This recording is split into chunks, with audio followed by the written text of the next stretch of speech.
이 사사기는 길을 잃어버린 이스라엘의 방황하는 모습을 우리에게 전해주고 있습니다. 그래서 이런 그림을 한번 선택을 했는데, 자, 사사기, 우리말 사사기는 굉장히 제목이 어렵습니다. 어떻게 보면 우리가 뭐 사사로운 일 할 때 사사, 또는 사사하면은 도자기 공, 뭐 이렇게 생각을 할 수 있어서 한자를 잘 모르는 우리한테는 사사기가 굉장히 어렵게 보입니다. 자, 그런데 히브리어로 샤파트 하면은 재판하다, 쇼페팀 하면 재판관이란 뜻인데, 히브리 성경의 제목은 쇼페팀입니다. 그냥 판관기 또는 재판관 이런 뜻을 담고 있습니다. 그래서 그런지 공동 번역 성경에도 사사기를 판관기라고 이렇게 번역을 하고 있습니다. 자, 사사들은 지난 시간에 우리가 여호수아까지 봤죠. 자, 여호수아로부터 사무엘 선지자 이전까지 사역을 했던 그런 분들이 바로 사사들입니다. 자, 다음 그림을 보면, 자, 사사기는 총 21장이었습니다.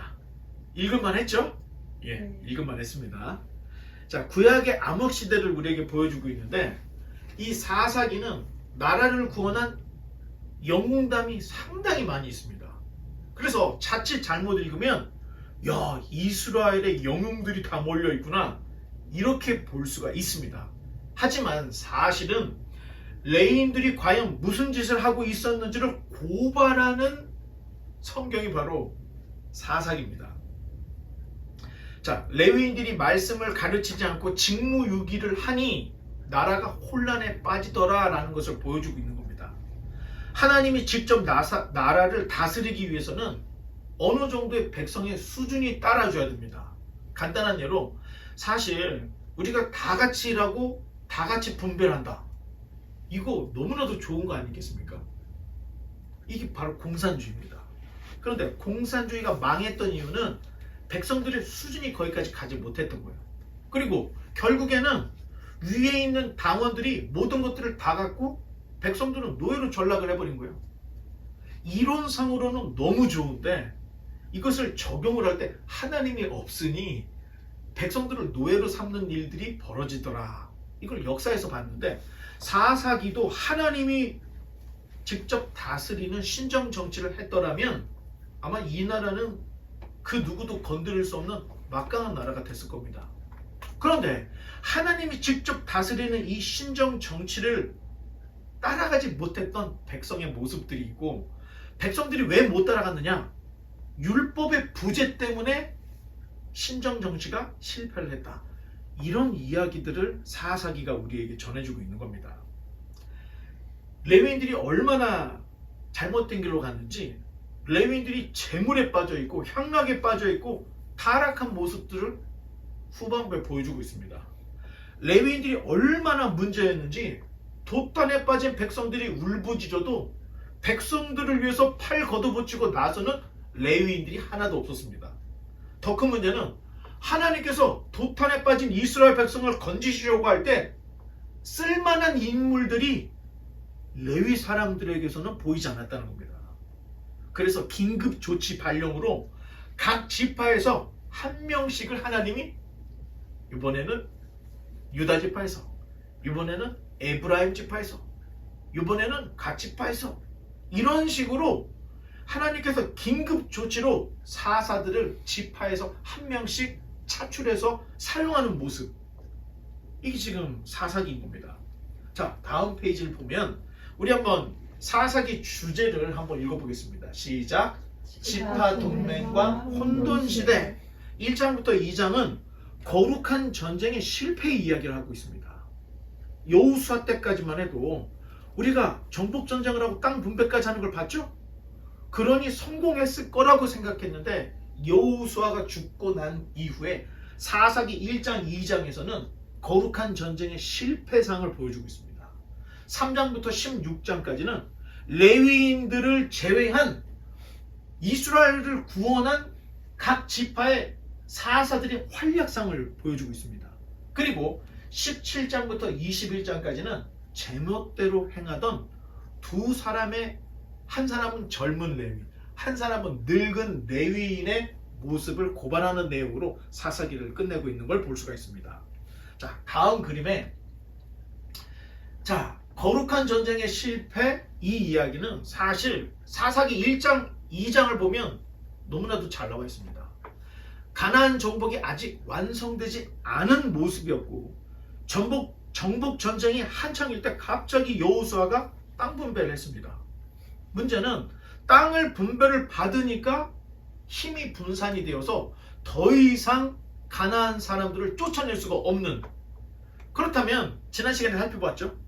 왜 갑자기 여호수아는 정복 전쟁을 하다 말고 땅 분배를 했을까? 너무 늦게 지도자가 된 거예요.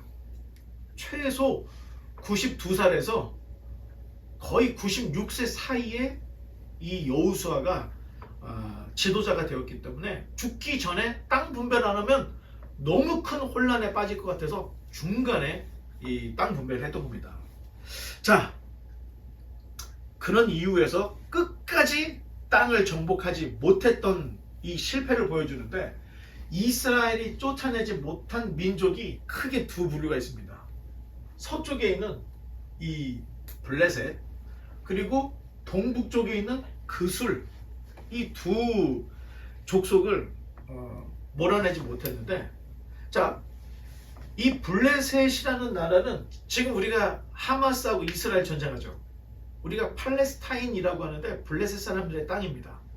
지금 블레셋이라는 나라는 가사를 중심으로 5개의 성읍, 5개 도시로 이루어진 도시국가였던 거예요. 그런데 이들의 이 블레셋의 기원이 굉장히 미스테리합니다. 분명한 것은 이들은 단일 민족은 아닙니다.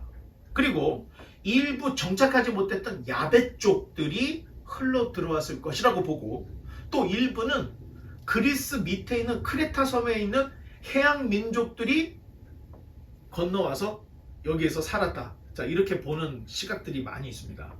자, 이들은, 블레셋 사람들은 이스라엘 백성이 가나안을 정착할 즈음에 가사로 유입되어서 5개의 성에 정착을 했던 민족들로 이렇게 우리가 생각을 합니다.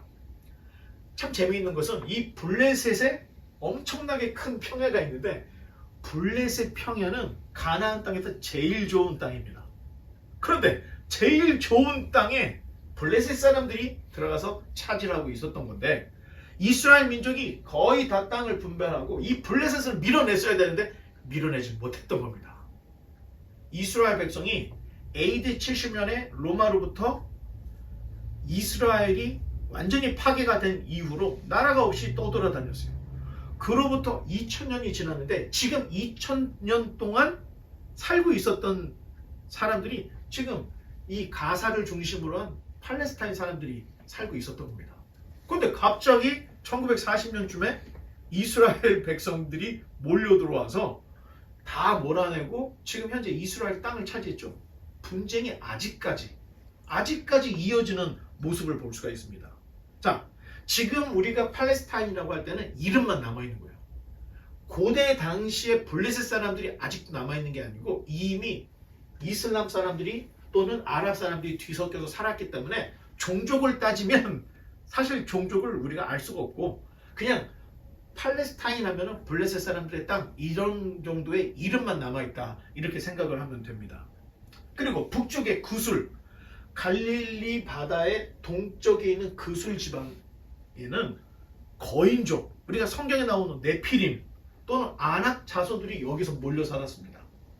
그리고 더군다나 이 사람들은 철기 문화와 전차를 사용을 했기 때문에 이스라엘 백성들이 똘똘 뭉쳐서 하나님께 열심히 기도하지 않으면 절대 물리칠 수 없는 아주 강력한 상대였습니다. 어찌 보면 이미 날아갈 가나안 왕들은 다 날아간 거예요.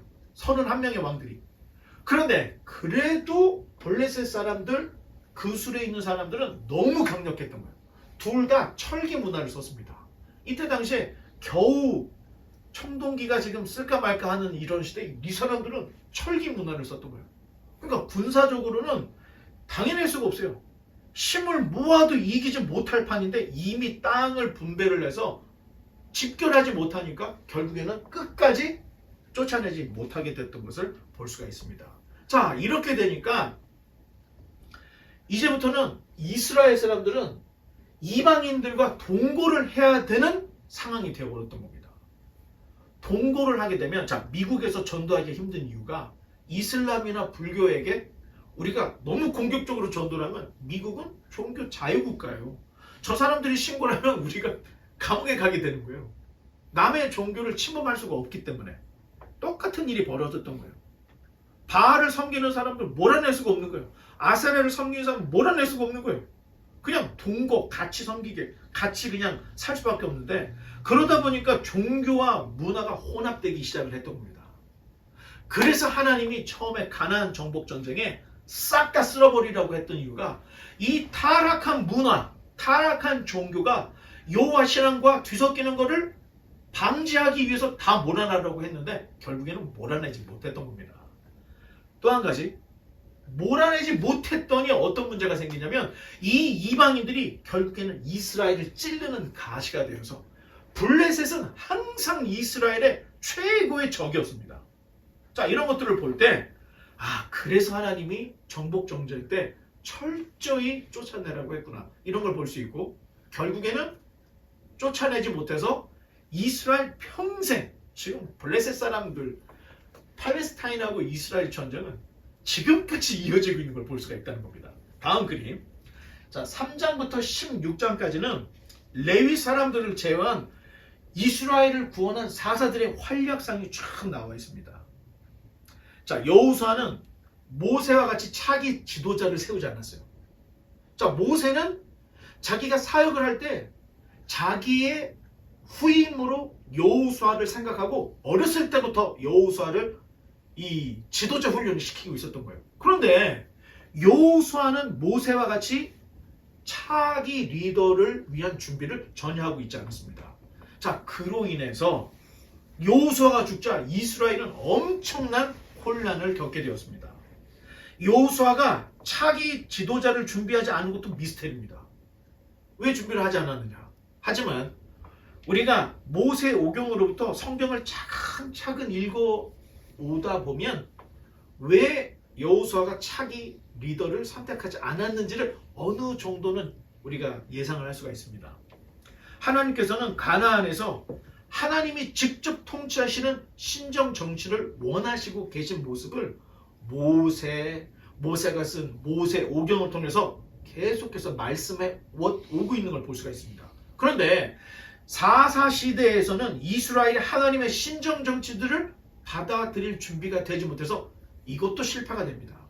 실패의 원인은 이스라엘 백성이 하나님이 다스리는 그 나라의 백성으로서 준비가 전혀 안 돼 있던 거예요. 아마도 모세의 가르침을 받았던 여호수아는 정치적 차기 지도자보다는 이스라엘 백성 전체에게 하나님의 말씀을 가르쳐서 여호와께서 다스리는 신정 정치를 위해서 레위인들을 준비한 것이 아닌가, 이렇게 생각할 수가 있습니다.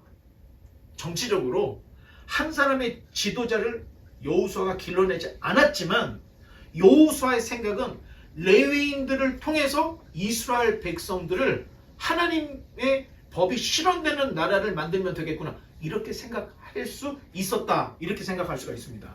자, 그런 이유에서 땅이 분배될 때 레위인들은 땅 분배에서 제외가 됐습니다. 자, 땅을 분배하지 않은 이유는 일하지 않고도 충분히 먹고 살 수 있는 이 제도화가 이루어졌기 때문인데, 자, 이스라엘 백성들이 낸 11조는 누구에게 가죠? 레위인에게. 레위인으로 자기들이 받은 이 음식이나 어떤 이 곡식이나 이런 것들을 그 받은 11조에 또 11조를 드리는데 그 11조는 누구에게 가죠? 제사장들에게 갔습니다. 아주 제도화가 잘 돼 있던 거예요. 백성들이 내는 11조는 레위인에게 가고 레위인들이 내는 11조는 제사장에게 가는 거예요. 레위인과 제사장 그리고 이스라엘 백성의 삶이 결탁이 되어 있는 거예요. 레위인들이 하나님의 말씀을 잘 증거해서 열심히 제사를 드렸더라면 레위인들과 제사장들은 동국정하지 않고 사역에만 집중을 할 수 있었던 겁니다. 그것을 위해서 여호수아는 이스라엘 전역에 48개의 레위성을 주었고 흩어졌던 전 가나안에 48개의 레위 성읍들을 준 거예요. 두 번째, 6개의 요단강을 중심으로 서편의 3개, 동편의 3개, 6개의 도피성을 레위인들에게 준 거예요. 자, 레위인들의 주 업무는 성막에서의 봉사, 백성을 지도하고 판결을 해주고 율법을 가르치는 일들이 바로 레위인들의 일이었던 거예요. 사실 이스라엘 백성은 언제든지 하나님의 뜻을 물어볼 수가 있었어요. 왜? 자기 살고 있는 지방에 48개의 레위인 성읍들이 흩어져 있기 때문에 조금만 가면 레위인들이 모여 사는 마을이 있었던 겁니다. 그리고 6개의 도피성에 물어볼 수 있는, 하나님의 뜻을 물어볼 수 있는 제사장들이, 레위인들이 있었던 거예요. 하지만 문제는 레위인들이 자기 기능을 잘해서 성막 봉사를 철저히 하고 백성들을 잘 지도하고 판결을 해주고 율법을 가르치는 일을 잘했더라면 아무 문제가 없었습니다. 그런데 레위인들이 타락을 하다 보니 백성들에게 하나님의 말씀을 가르치지 않는 거예요. 레위인들이 일반 사람보다 돈을 더 밝히는 거예요. 레위인들이 일반 사람보다 더 출세욕이 있는 거예요. 이러다 보니 나라가 완전히 종교적으로 완전히 꺼져버렸습니다. 그 결과 백성이 갈 길을 잃어버리고 구약에서 제일 어두운 암흑기가 바로 사사시대가 시작이 된 것을 지금 사사기가 말해주고 있습니다. 다음 페이지. 사사기에서 반복되는 사이클이 있습니다. 첫 번째, 백성들이 하나님을 떠나서 배반을 했던 거예요. 그러면 하나님이 그들에게 심판을 내려요. 그러면 심판을 받은 백성들은 못 살겠다, 우리 여호와에게 돌아가자 회개를 하면 하나님이 사사를 보내서 구원해 줍니다. 이 반복이 12번 이상이 반복이 됩니다. 400년 동안. 사무엘은 이 직책이 많았어요. 사무엘 자신이 사사였고 동시에 제사장이었고 선지자 일을 했던 거예요. 그래서 12명의 이 사사에 들어가지 못하고 자기가 그냥 빼놨습니다. 사사기에만 나오는 사사는 12명이에요. 때문에 사사기를 통해서 12명의 사사가 있다 할 때는 이미 12번의 사이클이 돌아간 거예요. 배반, 심판, 회개, 구원이 12번 이상이 돌아간 거예요. 자, 온니엘, 에훗, 삼갈, 드보라, 기드온, 돌라, 이거 여러분들이 3장부터 16장까지 읽어보면 다 나오는 내용이에요. 이거 꼭 여러분들 삼국지나 무슨 무협지 읽는 것처럼 읽어보면 되게 재밌습니다. 그냥 읽어보면 됩니다.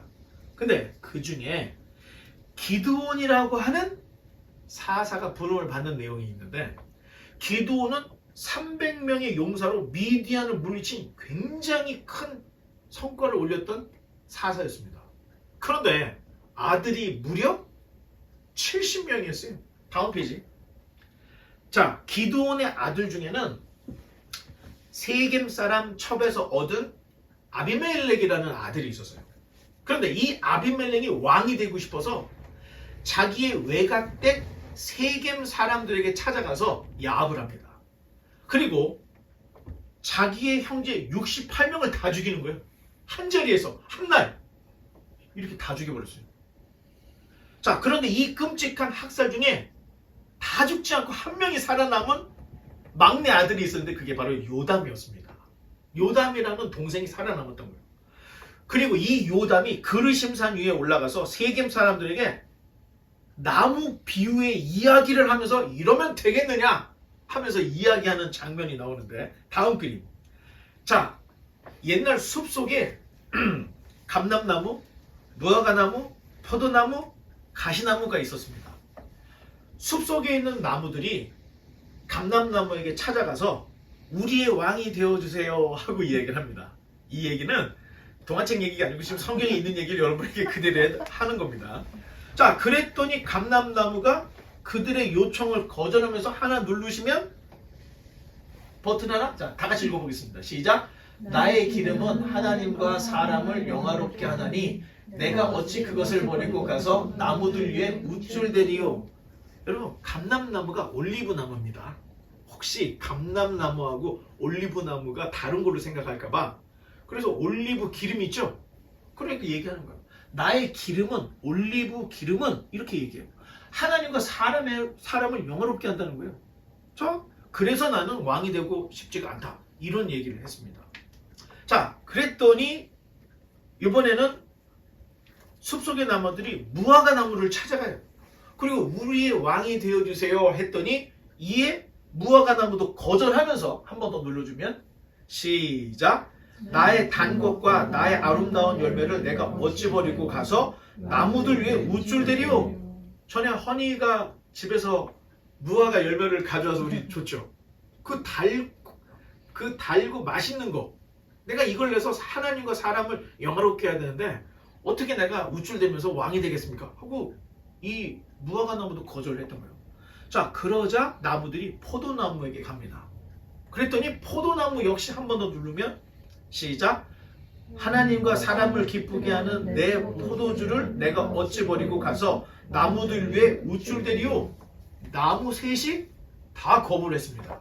그때 가시나무가 나무들에게 야 이 사람들아, 야 이 나무들아 윽박을 치면서 말하기를, 자 버튼 하나 더 눌러주시고 시작. 만일 너희가 참으로 내게 기름을 부어 너희 위에 왕으로 삼거든 와서 내 그늘에 피하라. 그리하지 아니하면 불이 가시나무에서 나와서 레바논의 백향목을 사를 것이니라. 자, 이렇게 윽박질렀습니다. 다음, 가시나무에 대한 고대인들의 이해를 알면 우리가 성경을 이해하는 데 엄청나게 큰 도움을 받을 수가 있습니다. 자, 여러분, 큰 나무들 보면 여러분 어떤 생각이 들죠? 막 둘레가 막 2m, 3m 되는 세콰이어에 있는 뭐 이만한 나무들을 보면 사람들이 어떤 생각을 가질까? 그 나무를 보면서 경이로움을 느낍니다. 그리고 고대로부터 오늘날까지 사람들은 이 큰 나무는 범상치 않은 나무다. 자, 이렇게들 생각을 해왔습니다. 지금 이 그림은 크라이스티라고 하는 나무예요. 크라이스티, 그리스도의 가시 대추나무, 이런 나무입니다. 자, 이 나무는 광야에 아주 흔히 볼 수 있는, 광야에서 볼 수 있는 그냥 가시나무입니다. 그런데 가까이에서 보니까 꽃이 있죠? 대추를 열었죠? 근데 사이사이 뭐가 있어요? 가시가 있습니다. 자, 길가메시 서사시에 보면 길가메시가 영생을 위한 여행을 하다가 결국에는 영생의 비밀을 알게 돼요. 그런데 영생의 비밀이 뭐냐? 가시나무였어요. 가시나무. 가시나무는 젊음을 회복시켜주는데 가시나무를 잡을 때 찔려요, 안 찔려요? 고통이 따른다는 거예요. 자, 길가메시는 이 가시나무를 딱 발견을 하고 알게 되고 이것이 바로 영생을 주는 나무라는 걸 알게 된 이후에 갑자기 어떤 생각을 하냐면, 이거는 성경 얘기가 아닙니다. 길가메시 이야기입니다. 내가 만약 이것을 우리 마을로 갖고 가면 수많은 노인들을 다 젊게 영생을 줄 수 있겠구나, 이런 생각을 합니다. 그리고 너무 피곤하니까 이걸 다 내려놓고 내과에 가서 잠깐 잠이 들었는데 그때 뱀이 와서 이 가시나무 가지를 멀리 가져가 버립니다. 이거 지금 길가메시 서사시 얘기예요. 자, 고대 사람들에게 있어서 진리란 가시나무였다는 거예요. 가시나무 줄기. 진리란 쉽게 얻어지는 게 아니고 가시를 잡았을 때 찔리는 이 고통이 따르는 건데, 그 고통 속에서 젊음, 영생을 얻을 수 있다. 이게 고대 사회의 사람들의 생각들이었다는 거예요. 또한 필요한 사람들에게 이것을 나눠주려고 하는 마음이 있었죠. 진리라는 것은 나 혼자만 품고 있는 게 아니에요. 공개해서 사람들에게 말을 해줄 때 이게 진리로서의 가치가 있는 것처럼, 진리는 나만 갖는 것이 아니라 진리를 필요한 모든 사람들에게 나눠주려고 하는 마음이 있다는 거예요. 또 진리를 붙잡을 수 없는 이유가 가시가 달렸으니까 꽉 붙잡을 수가 없는 거예요. 다만 잃어버린 후에는 내 손에 뭐가 남죠? 자국이 남잖아. 가시에 찔린 자국이 남는 것처럼 진리라는 것은 고통의 기억이라는 거예요. 이게 고대 사람들의 생각이었다는 거예요. 여러분 소름 돋지 않아요? 지금으로부터 예수님이 2000년 전에 왔죠. 그리고 다윗 솔로몬 이스라엘의 왕정 국가가 한 1000년 왔어요. 이 시대를 보면 아브라함 때까지만 또 1000년을 가야 되는데 길가메시 서사시는 사실 아브라함 때보다도 더 넘어가는 거예요. 자, 지금으로부터 4000년 전 사람들이 이런 생각을 하고 있었다는 거예요. 자, 우리가 생각할 때는 고대 사람들은 미개하다 생각을 하지만 전혀 그렇지 않다는 겁니다. 이 길가메시 서사시를 뿐만 아니라 그때 당시의 작품들을 보면 그 작품들의 깊이가 오늘날만큼 굉장히 높다는 거예요. 더군다나 이때는 그리스의 철학자들이 활동하지 않던 시대였던 거예요. 소크라테스, 플라톤, 아리스토텔레스 이런 사람들이 없던 시대에 이런 생각들을 가지고 있었다는 거예요. 이러한 사람들의 지혜, 사람들의 이런 지식들이 가면 갈수록 훌륭한 문학작품으로 나오는데 그게 바로 그리스의 수많은 철학자들이 이런 것들을 바탕으로 해서 우리에게 엄청난 철학들을 폈던 겁니다.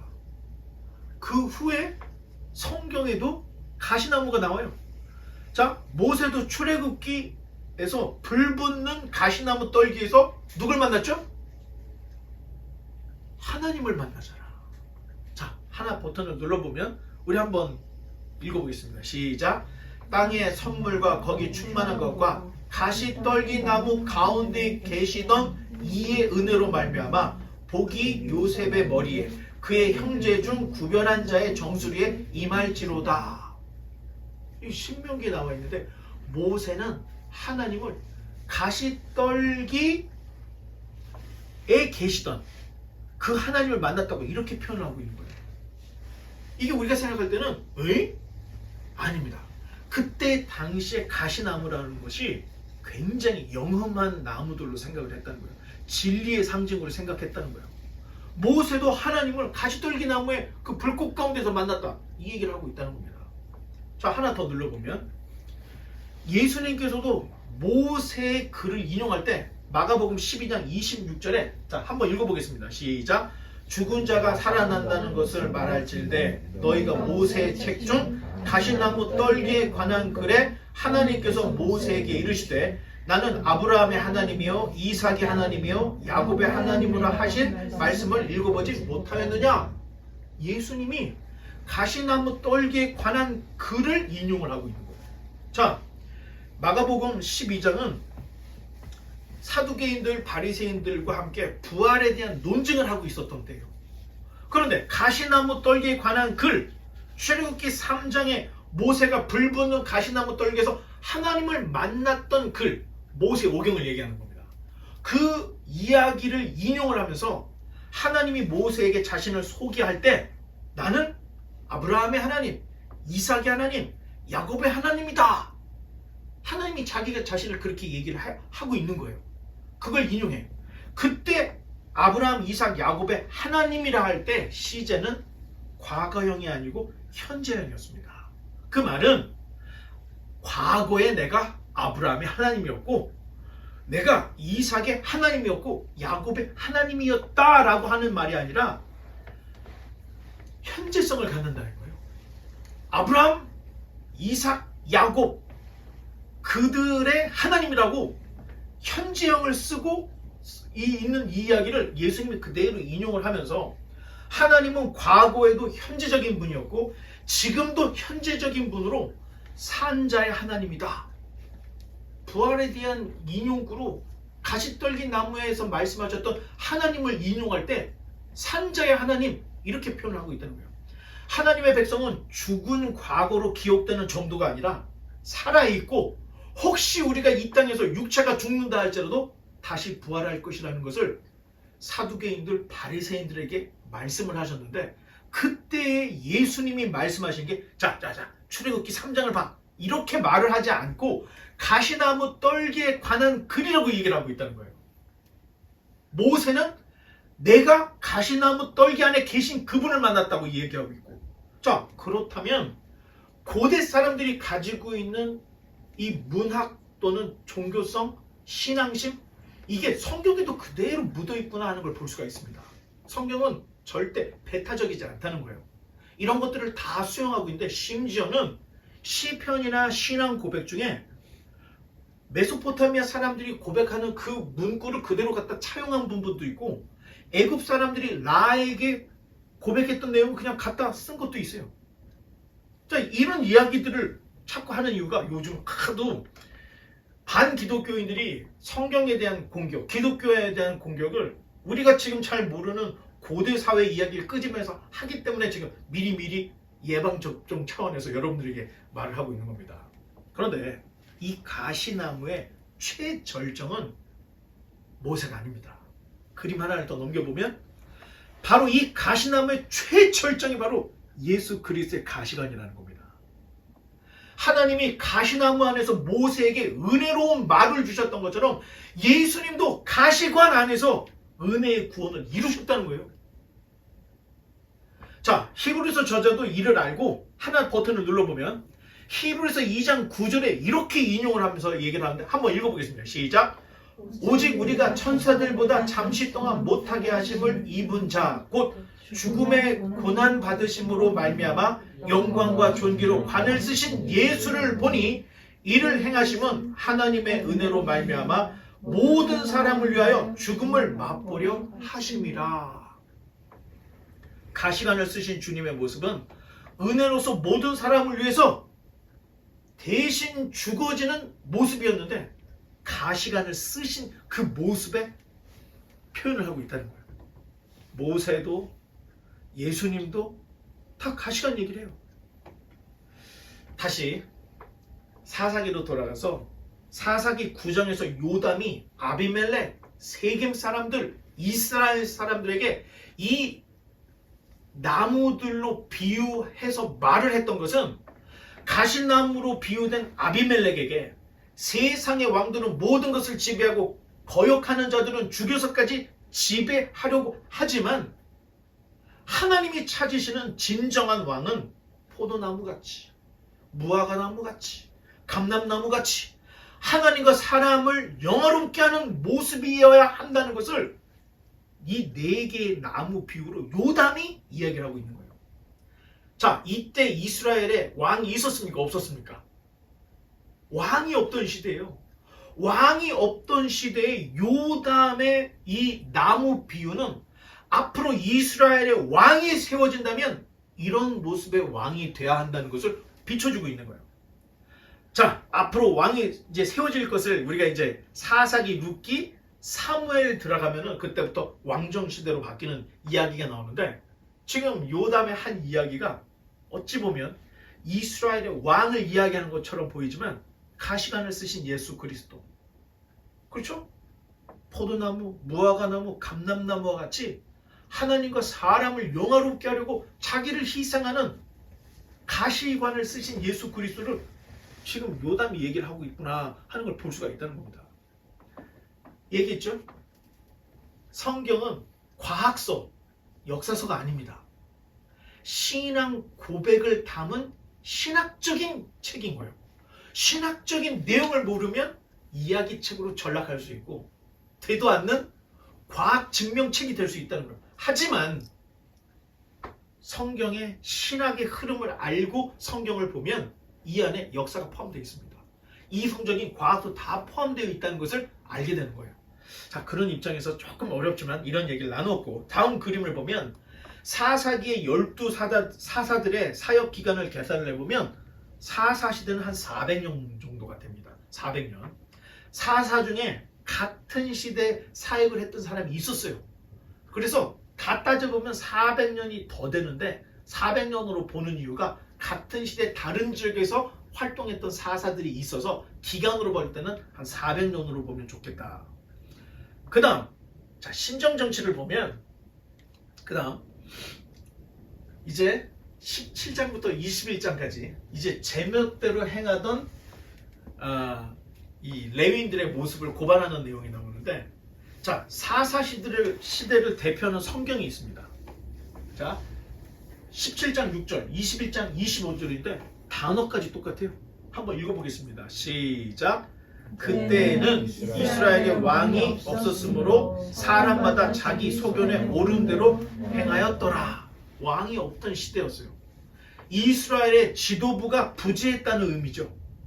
정치적으로 왕정 정치를 하지 않고 있다는 의미입니다. 왕이 없다는 얘기가. 당시 이스라엘에 모세나 여호수아 같은 정치적인 지도자가 없었던 것이지만 사실 이스라엘 백성의 진정한 지도자는 계셨습니다. 그것이 바로 이스라엘 백성을 애굽에서 건져내시고 가나안을 주신 하나님이 진정한 왕이었던 거예요. 그런데 이스라엘 백성들이 자기들에게 왕이 있다는 것을 인식을 못하고 왕이 없으므로 사람마다 자기 소견에 옳은 대로 정신없이 행하려고 있었던 시대, 그 시대에 대한 시대상을 이 두 구절로 우리에게 보여주고 있다는 거예요. 자, 문제는 백성이 하나님이 다스리는 신정 정치를 따라가지 못했는데 사사기는 이 모든 문제의 근원이 바로 레위인들에게 있다는 것을 계속해서 꼬집어주고 있는 겁니다. 그 절정이 바로 17장부터 21장에 나오는 두 드라마, 두 에피소드, 두 레위인의 이야기를 통해서 고발을 하는데 두 에피소드의 중심 인물 그리고 이 두 사람이 다 레위인이었다는 것을 계속 밝히고 있다는 거예요. 자, 다음 보면 자, 사사기 16장은 이 삼손의 이야기로 사사들의 활동을 다 끝내고 있어요. 그런데 17장부터 21장의 두 드라마는 지금까지 이야기는 전혀 상관이 없는 이상한 두 가지 에피소드를 우리에게 말해주고 있는 겁니다. 한 번 더 눌러볼까요? 뭔가가 그림이 그렇죠? 좋습니다. 자, 첫 번째 미가 드라마에서는 미가 어머니가 은 1100을 잃어버리는 것을 시작해요. 자, 16장까지의 사사들의 이야기 이후로 17장부터 21장은 전혀 딴 얘기가 진행이 되는데 연결고리가 있다는 거예요. 그 연결고리가 뭐냐면 미가의 어머니가 은 1100을 잃어버리는 것으로 시작해요. 자, 16장 마지막 사사가 누구였죠? 사사기에 나오는 12명의 사사 중에 16장에 나오는 마지막 사사가 있어요. 누구죠? 힘이 엄청 세. 삼손이에요. 16장에서 삼손의 이야기로 12사사들의 이야기가 끝났는데 삼손은 소렉 골짜기에 사는 드릴라에 의해서 넘어지게 돼요. 자, 이에 대한 대가로 블레셋의 군주들이 이 드릴라에게 각각 은 1100을 주었다. 이 얘기를 해줍니다. 자, 이 은 1100은 지금까지 16장까지 그리고 새롭게 시작하는 17장의 연결고리처럼 1100이라고 하는 은으로 연결고리를 딱 맺고 있는데 드릴라가 살던 소렉 골짜기는 에브라임 지파의 땅과 유다의 경계에 있었어요. 그런데 미가의 어머니도 에브라임 산지에 살았다고 이야기를 하고 있다는 거예요. 장소가 비슷해. 받은 돈도 비슷해. 어쩌면 삼손을 넘어뜨린 드릴라가 어쩌면 미가의 어머니일 가능성이 있다는 거예요. 이야기가 끝난 게 아니라는 거예요. 계속 연결이 되고 있는데 이 은 1100은 암흑 같은 사사시대가 왜 시작되었는지 이 1100이라는 은과 연관된 두 레위 사람들의 이야기를 통해서 마무리를 짓고 있습니다. 자, 첫 번째 에피소드 미가 이야기에 에브라임 산지에 살던 미가의 어머니가 숨겨두었던 은 1100을 잃어버렸죠. 그랬더니 화가 나서 내 이 은 1100을 갖고 간 놈은 하면서 저주를 막 하는 거예요. 그랬는데 미가가 옆에 있다가 내가 훔쳤는데 저 저주가 나한테 임할까봐 어머니에게 가서 어머니 사실은 그 은 제가 훔쳤어요 하고 얘기를 했더니 어머니가 아들아 그랬냐? 이 은 1100으로 내가 너를 위해서 신상을 만들어 줄게. 이건 지금 성경에 있는 얘기입니다. 자, 이 아들은 신상을 섬겨줄 사람이 필요한 거예요. 이제 신상을 만들었는데 이 신상을 어떻게 섬겨야 될지 몰라. 그래서 길을 갔더니 할 일 없이 빈둥거리는 한 젊은 레위인이 있는 거야. 그래서 레위인에게 야 우리 집에 가서 제사장 좀 할래? 그랬더니 알겠습니다. 그리고 갔죠. 자, 지난 여호수아에서 단지파가 남쪽에서 북쪽으로 이주했다는 얘기했죠. 바로 단지파가 맨 남쪽에 살다가 블레셋 옆에 살다가 북쪽으로 이주하던 그 일과 지금 사사기 나와 있는 일이 딱 지금 만나게 되는 겁니다. 마침 사사기 18장에 보니까 단지파 사람들이 이주를 하다가 이 미가의 집에 들렸던 거예요. 그런데 어이없게 단지파 사람들이 신상과 젊은 레위인들을 다 데리고 가는 거예요. 자, 화가 난 미가가 단지파 사람들에게 찾아가요. 신상 돌려도 레위 사람 제사장 돌려도 하는 거예요. 그랬더니 단지파 사람들이 너 죽을래? 그냥 돌아갈래? 그러니까 그냥 가겠습니다. 돌아가요. 자, 미가 입장에서 그 레위는 정말로 속된 말로 싸가지가 없는 제사장이었던 거예요. 빈둥빈둥 놀고 있는 제사장을 한 집의 제사장으로 삼아준 거예요. 그런데 이 젊은 제사장은 더 큰 제사장 노릇을 하고 싶어서 단지파에게 그냥 쫓아가 버린 거예요. 단지파하고. 그런데 그냥 쫓아간 게 아니고 미가의 1100 은으로 만들었던 그 신상까지 가지고 가버렸던 거예요. 당시 레위인들이 얼마나 지조가 없는 사람들이었는지를 이 이야기를 통해서 보여주는 거예요. 아니, 저 교회가 작으면 어때? 최선을 다해서 목회를 하면 되지. 옆에 있는 교회에서 조금 크다고 해서 우리 여기 와서 그럼 여기 내버리고 가는 목회자들이 너무 많잖아요. 이 레위인들을 고발하는 거예요. 지금 레위인을 그냥 간 것도 아니고 신상까지 도적질을 해. 그리고 레위인이 자기가 뭘 해야 될지를 몰라. 10계명에 우상을 만들지 말라고 했는데 그 우상을 가지고 다니면서 하나님을 섬기는 제사장이라고 얘기를 하고 있는 거예요. 영적으로 얼마나 피폐하고 얼마나 무지한지를 이 젊은 레위인을 통해서 말해주고 있는데 사사기 18장에 가면 그 젊은 레위인이 모세의 손자 게르손의 아들 요나단이다 이렇게 고발을 하고 있습니다. 레위인의 도덕성, 신앙이 이 정도 수준이니 나라 꼴이 어떻게 되겠냐 이걸 고발하고 있는 거예요. 첫 번째 에피소드에서. 두 번째, 어떤 늙은 레위인이 첩을 두었어요. 그냥 조용히 살다 가지. 첩을 두었어. 그런데 이 첩이 바람이 났어요. 그런데 소문이 퍼지니까 첩이 무서워서 처가댁으로 도망갔어요. 그러면 늙은 레위인이 에휴 그럴 수도 있지 하면 되는데 아니 이 사람이 부끄러운지도 모르고 첩의 집, 처가댁을 찾아간 거예요. 자, 그랬더니 그 처가댁에서는 아이고 우리 늙은 사위 왔네 하면서 닭 잡고 소 잡고 양 잡고 가려고 하면 못 가게 하고 가려고 하면 못 가게 하고 계속 딜레이를 시키는 거예요. 그러다가 이제 돌아가겠습니다 하고 돌아 나온 거예요. 너무 늦게 나온 거예요. 그러다 보니까 저녁이 되어서 어딘가에 유숙을 해야 되는데 베냐민 땅에 들어왔던 거예요.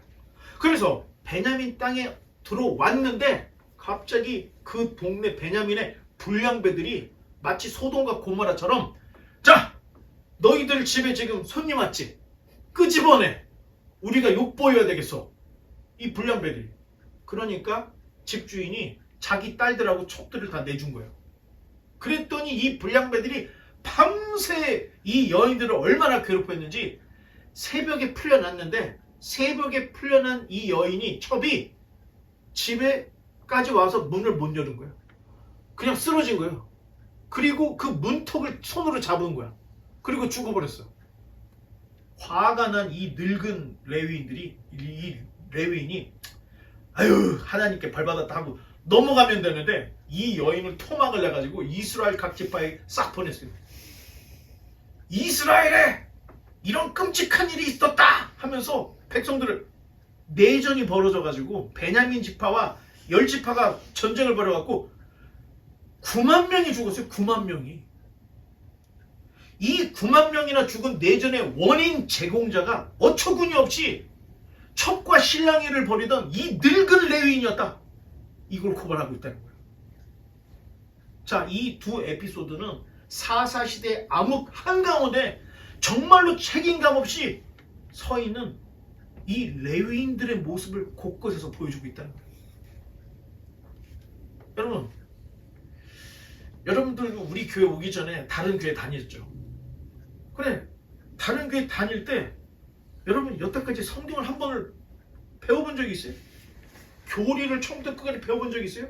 있을 수 있어요. 있으면 너무 감사해요. 근데 대부분이 없다는 겁니다. 거의 대부분이 교회에 가서 절반 이상 시간은 율동과 찬양으로 다 지나가요. 나머지는 밥 먹는 시간, 사람 만나서 커피 마시는 시간, 시간을 다 그렇게 허비하고 있는 거예요. 지금 레위인들이 말씀을 제대로 안전해서 나라가 이 꼴이 됐다는 것을 보여주고, 사사기를 읽는 우리들도 경각심을 가져야 되는데 사사기를 꼭 영웅담처럼 보는 사람도 있다는 거예요. 삼손은 곰 같은 힘이 있었다. 응? 누구 어떤 사사는 막대기로 막 이스라엘 백성들 했다. 왼손잡이였더라. 막 이러면서 영웅담처럼 얘기를 한다는 거예요. 사사기는 영웅담 얘기가 아니라는 거예요. 레위인들 때문에 신정 정신가 무너졌고 이스라엘이 구약에서 가장 어두운 사사시대를 통과하고 있다는 것을 고발하고 있다는 겁니다. 이제 말씀의 결론 맺겠습니다. 구약의 암흑기였던 사사시대는 레위인들이 말씀을 가르치지 않았기 때문에 그랬다고 하는 원인을 우리에게 보여주고 있는 거예요. 그런데 오늘날도 마찬가지라는 거예요. 몇몇 분들이 성경 안 읽고 뭐해? 야, 정말 재밌고 좋습니다. 근데 좀 길어요. 좀 짧게 해주세요. 요즘에 보니까 기독교 유튜브 중에 10분 만에 성경 끝내기, 5분 만에 성경 끝내기, 여러분 다 상술입니다. 낚인 거예요. 여러분, 성경을 어떻게 5분 만에 끝내요? 성경을 어떻게 10분 만에 끝내요? 2시간짜리 영화, 50분짜리 드라마를 울면서 보는데 왜 성경은 30분을 넘어가면 길다고 생각을 할까요? 성경을 한 200번 이상 읽고 평생 성경만을 강의한 선배 목사님이 인생은 짧고 성경은 두껍다, 이런 얘기를 남겼어요. 지금 우리 사사기 지금 읽지도 않고 그냥 우리가 한번 리뷰하는데 지금 1시간이 걸리고 있잖아요. 66권이에요. 구약 사람들은 39권 구약 성경만 봤으면 됐지만 신약을 살고 있는 우리는 66권을 봐야 되고, 연대차가 보통이 2000년이에요. 2000년 전 거. 더 길게는 3000년, 4000년까지도 올라가요. 그런데 그걸 보는 데 있어서 성경만으로 다 파악이 되겠습니까? 공부를 해야 성경을 알아가죠. 성경은 절대로 5분에서 10분 내에 끝낼 수가 없습니다. 다 거짓말입니다. 오늘날 우리는 5분짜리 10분짜리를 구하다가 결국 교회가 5분짜리 10분짜리 교회로 다 전락하고 있는 거예요. 신앙놀이, 교회 놀이에서 빨리 빠져나와야 된다는 겁니다. 교회가 계속해서 5분짜리 10분짜리를 구하면 암흑기는 또다시 찾아온다는 거예요. 바라기는 이 좋은 시대에 하나님의 백성들이 재미있는 게임을 약간 접고, 흥미있는 영상 조금 접고, 영혼을 살리는 하나님의 말씀에 귀를 기울여서 사사기를 통해서, 성경을 통해서 내 백성이 살아가는 방식을 알려주시는 그 말씀을 깨달아서 좌로나 우로나 치우치지 않고 믿음의 길로만 나아갈 수 있는 저와 여러분 되시기를 주님의 이름으로 간절히 축원합니다. 기도하겠습니다.